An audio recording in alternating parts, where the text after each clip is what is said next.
Hi, yeah, I'm here at the Atlantic. Actually, so this is a short stop here along the Atlantic Ocean, and I'm heading to the western part of Iceland, and I'm trying to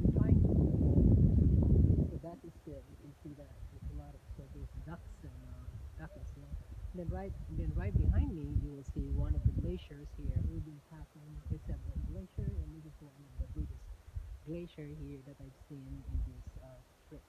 And then here you will see the greenery. So this is a volcanic area, and you can see the the black rocks. So these are the black rocks, and you will notice that this is eruption, volcanic eruption. Okay, so here you can see the glacier. It's one of the biggest glacier we have here in Iceland, and then surrounded by mountains. Right. So I will take some time to look for some seals, and then there's a lot of Arctic terns. So those kind of birds are Arctic, and according to the tour guide, these Arctic terns are common in this area, and they are migratory birds coming from South Africa. Right.